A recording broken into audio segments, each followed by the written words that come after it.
Teman-teman, baca firman Tuhan wajib setiap hari. Amin. Salam, selamat berjumpa kembali di channel TWKK Japiter Tinambunan.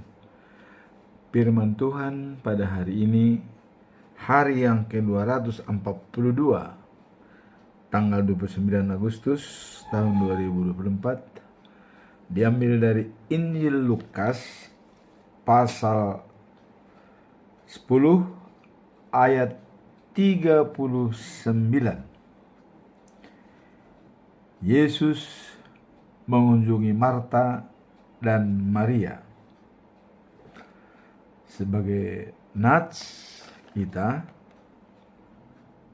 yaitu perempuan itu mempunyai seorang saudara yang bernama Maria. Maria ini duduk dekat kaki Tuhan dan terus mendengarkan perkataan-perkataannya. Sebagai bacaan pagi, diambil dari kitab Yunus pasal 4 ayat 1 sampai dengan 5. Kemarahan Yunus dan pengampunan. Bacaan malam Mazmur 18 ayat 33 sampai dengan 36. Lagu kemenangan Daud. Sebagaimana biasanya, pedoman kita dalam bulan Agustus adalah topik hikmat dari Allah memelihara hidup. Dijabarkan dalam Pengkhotbah pasal 7 ayat 12. Karena perlindungan hikmat adalah seperti perlindungan uang, dan beruntunglah yang mengetahui bahwa hikmat memelihara hidup pemilik-pemiliknya. Jadi hikmat itu memelihara hidup pemilik-pemiliknya. Yang memiliki hikmat, dia memperoleh hidup. Apa tujuan daripada Yesus mengunjungi Marta dan Maria? Dalam Injil Lukas pasal 10 ayat 39. Ketika Yesus dan rombongannya dalam perjalanan, Yesus masuk ke sebuah desa, dan di desa tersebut ada seorang wanita yang bernama Marta yang menerimanya di rumahnya. Marta mempunyai seorang saudara, yaitu Maria. Dan waktu Yesus sampai di rumah Marta, mereka disambut oleh Marta dan duduk di rumah Marta. Nah, pada waktu duduk, Maria duduk di dekat Yesus dan dia mendengarkan apa perkataan dari Yesus.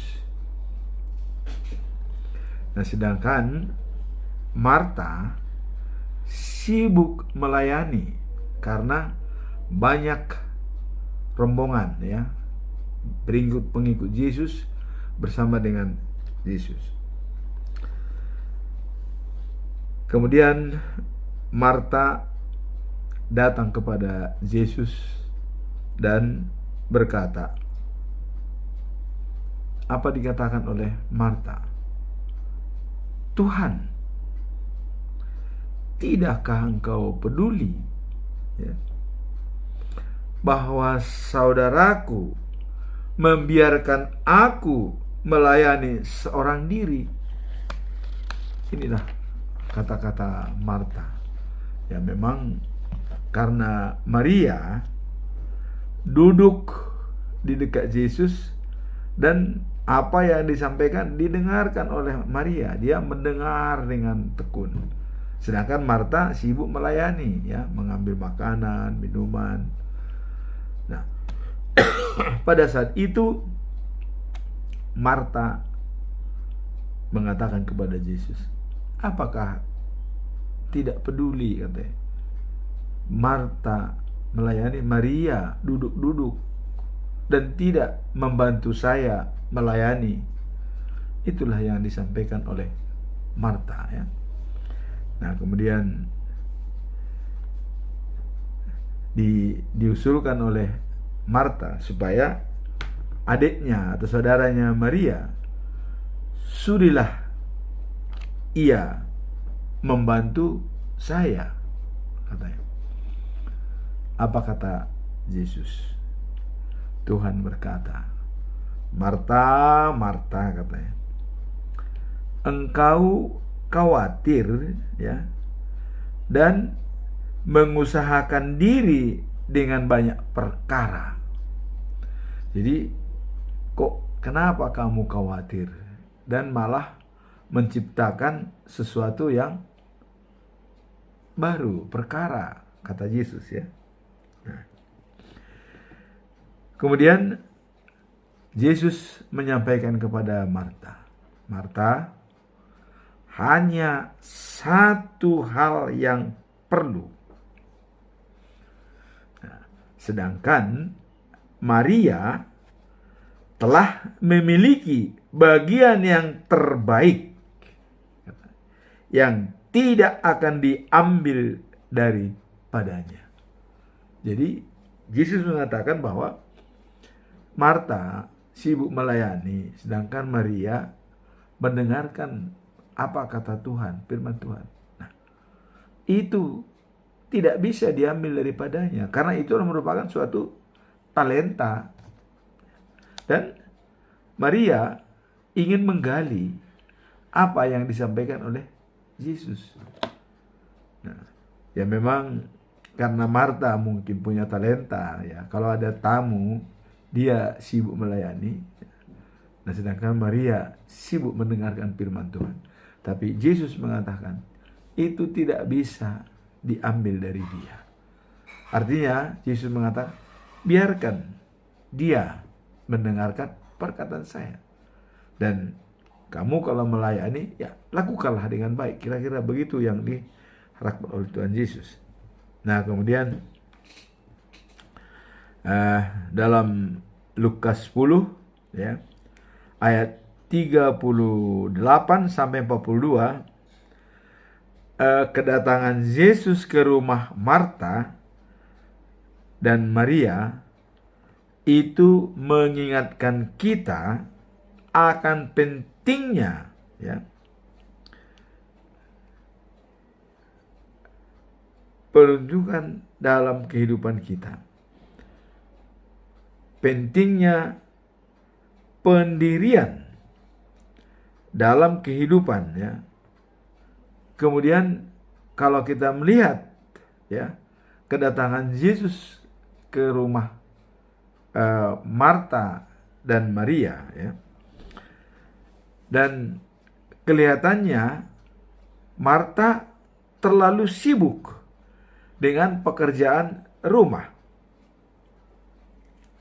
Nah, hingga melupakan saat-saat berharga untuk mendengarkan ajaran Yesus. Sementara Maria memilih untuk fokus, ya,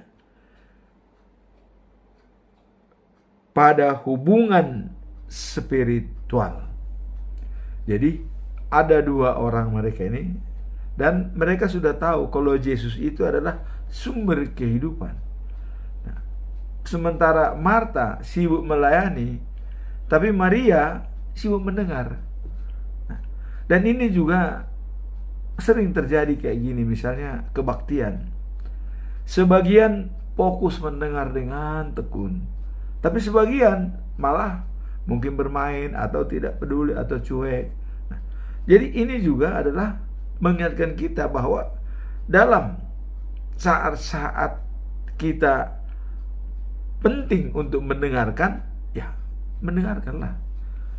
Saatnya kita melayani, melayani.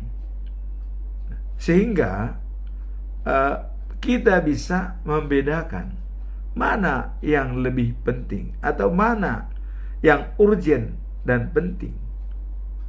Bagi Maria, mendengarkan firman Tuhan adalah urgent dan penting. Nah, kalau Marta mungkin ya yang urgent melayani, mendengarkan mungkin bisa sambil jalan. Nah, jadi Yesus mengatakan tidak boleh diambil itu dari seseorang. Itu adalah haknya dan itu harus dipelihara. Jadi secara spiritual ya, Maria memang fokus dia mendengarkan firman Tuhan, sedangkan Marta fokus dia melayani. Nah, harusnya Marta tidak harus menegur Yesus. Tolong tegur itu si Maria. Jangan biarkan saya sibuk. Berarti Marta sendiri tidak tulus dia melayani. Kalau dia tulus melayani, sudah dia melayani dengan baik. Biarkan Maria mendengar. Nah, sehingga masing-masing punya talenta itu berjalan. Jadi ada orang yang memang sifat melayani, itu juga baik. Ada memang harus mendengarkan firman Tuhan, dia itu juga baik. Jangan sampai dia menegur bahwa dia membiarkan saya bekerja, berarti dia tidak tulus. Harusnya Marta berpikiran, biarlah dia mendengarkan firman Tuhan, saya melayani. Kalau nanti misalnya ada hal-hal yang dibicarakan, nanti kami bisa diskusikan kira-kira. Itu yang harus diharapkan oleh Marta. Bukan menegur kepada Yesus, tolong perintahkan itu adik saya itu supaya dia ikut membantu saya, katanya. Berarti tidak tulus Marta melayani. Jadi ada rasa iri karena Maria duduk. Nah, padahal Maria duduk itu juga mendengar semua pembicaraan Yesus untuk nanti bisa diterapkan. Itulah masalah dari sini ya, yang kita lihat bahwa Marta mungkin merasa sendirian ya, tidak dibantu, jadi dia masih iri ya, kok dia duduk-duduk, saya melayani. Jadi talenta itu pada semua orang itu tidak sama ya. Ada orang, kita sama-sama misalnya dalam suatu pekerjaan, ada orang talenta memang talenta seperti buruh bekerja, tapi ada orang memang talenta seperti pemimpin ya. Jadi bisa kita lihat dalam situasi lapangan, masing-masing punya talenta, dan talenta itu harus dijalankan dengan baik. Nah, sekarang talenta daripada mereka, Marta melayani, lakukanlah dengan baik melayani. Kemudian Maria talenta mendengar, ya dengarkan dengan baik. Jangan harus diajak supaya sama dengan Marta.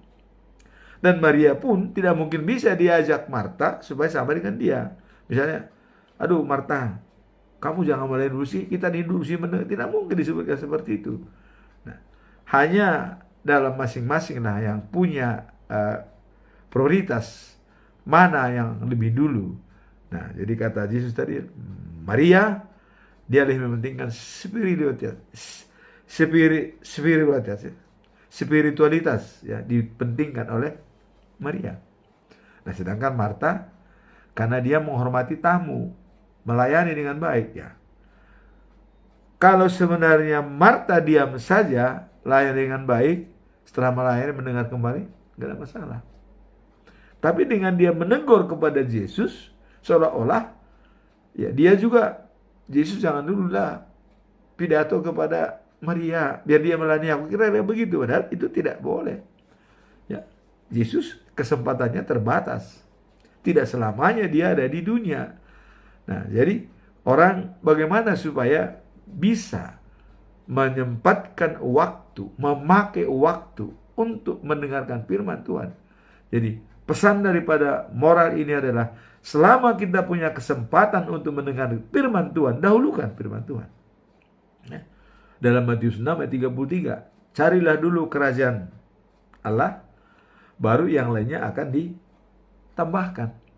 Nah, jadi ini memang Maria melakukan seperti itu. Nah, jadi Marta memang talenta melayani, ya udah jalankan saja dengan baik. Ya, tidak usah menegur misalnya kepada Yesus supaya dia menstop pembicaraan antara Yesus dengan Maria supaya Maria ikut melayani. Nah, itu kira-kira mungkin rencana daripada Marta. Nah, kemudian pesan Yesus kepada Marta, ya, menggambarkan bahwa dalam kesibukan hidup kita diinginkan untuk tidak melupakan hal-hal yang paling penting, yaitu persekutuan dengannya dan mendengarkan firman-Nya. Nah, jadi walaupun kita dalam kesibukan hal-hal, ya, apapun dalam hidup kita, kita diingatkan supaya tidak melupakan hal-hal yang penting, yang lebih penting, yang paling penting.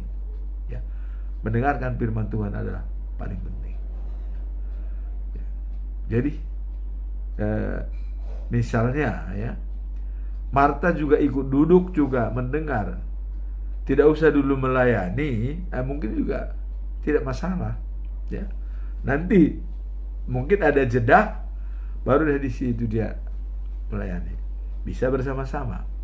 Kalau seandainya mereka bersama-sama mendengarkan firman Tuhan begitu datang Yesus, mungkin itu akan lebih bagus. Habis itu, yuk kita melayani. Nah, tapi ini dia memilih melayani, Marta memilih mendengar firman Tuhan. Nah, makanya di sini dikatakan Yesus adalah, ya, menggambarkan bahwa dalam kesibukan hidup, katanya, kita diingatkan untuk tidak melupakan hal-hal yang paling penting, yaitu persekutuan, ya, dengannya dan mendengar firman-Nya. Jadi sebagai kesimpulan kita di sini adalah Marta sibuk melayani, Maria sibuk dengan firman Tuhan. Jadi Marta harusnya tidak usah iri kepada Maria, ya. Jadi lakukan saja apa yang dijalankan. Dan Marta iri pada Maria, Yesus menjawab, Marta khawatir dan sibuk sendiri dengan urusannya. Sedangkan Maria telah memilih bagian yang terbaik yang tidak akan diambil darinya. Nah, jadi pergunakanlah talenta masing-masing, tidak harus saling menyalahkan. Itulah yang dikatakan oleh Yesus. Lakukanlah sebagai pelayan dengan baik, sebagai mendengar, lakukan dengan baik. Tidak perlu iri hati melihat seseorang, apapun pekerjaan kita. Pesan moral dari sini adalah lakukanlah sesuatu itu dengan tulus, dengan baik.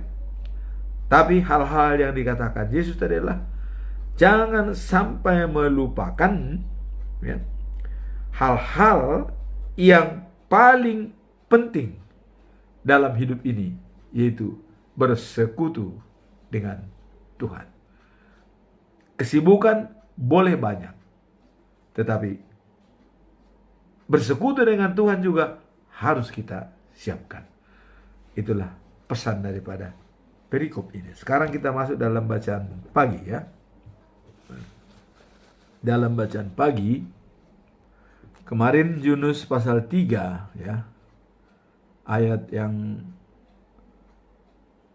terakhir, bahwa akibat Tuhan merubah rencananya karena pertobatan yang dilakukan oleh kota Niniwe, ya. Kita tahu masyarakatnya semua begitu mendengar ancaman dari Tuhan yang dibawa oleh Yunus, ya, Dan Niniwe akan dihancurkan kalau tidak bertobat. Nah, jadi sebenarnya harapan Yunus juga, ya saya kira samalah seperti harapan Tuhan bertobat. Nah, tapi begitu dilihat kota Niniwe, semua bertobat, ya, bahkan berpuasa, ya, pakai kain karung, ya, karung goni, ya. Nah kemudian raja pun ikut memakai kain karung, puasa. Bahkan diperintahkan raja supaya semua binatang peliharaan mereka juga ikut berpuasa selama 3 hari, ya. Tuh. Jadi kalau dalam istilah bahasa kerennya itu sinergio, ya.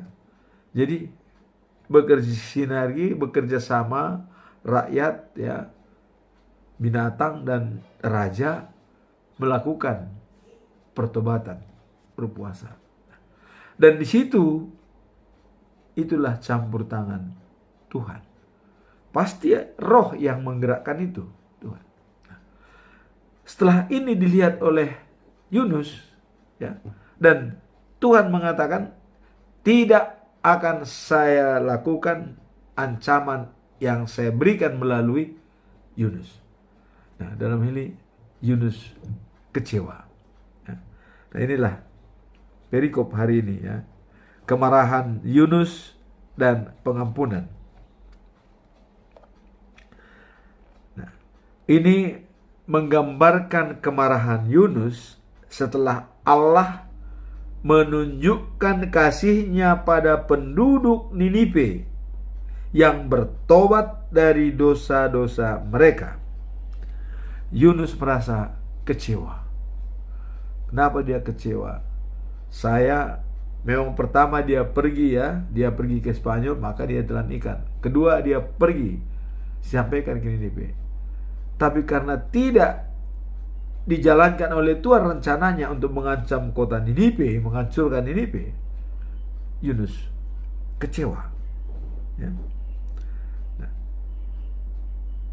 karena Yunus menginginkan, ya, penghukuman bagi kota tersebut. Nah, jadi ini menggambarkan, ya, konflik antara keinginan pribadi dan rencana Allah. Di sini terjadi konflik, ya. Nah, dalam ayat ini Yunus sangat marah, ya, karena Allah tidak menepati janjinya menghancurkan kota Niniwe. Yunus merasa bahwa pertobatan mereka tidak layak untuk mendapatkan pengampunan. Inilah pikiran manusia, menganggap bahwa itu tidak layak mendapat pengampunan. Jadi menurut Yunus harus tetap dihukum. Di sini kita belajar tentang sifat kasih dari pengampunan Allah yang tak terbatas. Jadi kita lihat sifat daripada pengampunan itu tidak terbatas. Nah, dalam konteks ini beberapa ahli teologi itu mencoba menjelaskan bahwa kisah Yunus ini, ya, sekaligus memberikan pelajaran tentang pentingnya hal, ya, yang penuh kasih dan kerendahan hati. Nah, jadi dengan peristiwa Yunus ini perlu dipikirkan, ya, yang penuh dengan kasih dan kerendahan hati, serta memperingatkan kita untuk tidak menghakimi, ya, dan juga memperingatkan kita tidak menghakimi orang lain berdasarkan standar sendiri. Jadi artinya, ya, kadang-kadang standar manusia berbeda dengan standar Tuhan. Karena standar manusia, dia melihat dari fisik, bukan melihat dari spiritualitas ya. Kalau Tuhan itu melihat dari rohaninya, spiritualitasnya ya, bukan dari fisiknya. Nah, sehingga ya, maka kasih itu tidak terbatas. Nah, kemudian kebijaksanaan dari kasih Allah ya. Di sini Allah sudah mengatakan tidak mau kematian orang fasik. Dan itu sudah dinyatakan oleh Tuhan Allah ya. Kalau kita baca dalam Hesekiel ya, pasal 33 ayat 11 ya. Firman Allah, Aku tidak berkenaan kematian orang fasik, melainkan aku berkenan kepada pertobatan orang fasik itu dari kelakuannya, supaya ia hidup. Jadi bertobatlah dari hidupmu yang jahat itu. Jadi dasar ini, karena Tuhan sudah berfirman seperti itu, dengan adanya pertobatan, adanya pengampunan daripada kota Niniwe, nah ini sudah baik ya, menurut pikiran Allah. Karena Allah juga tidak mau kematian orang fasik.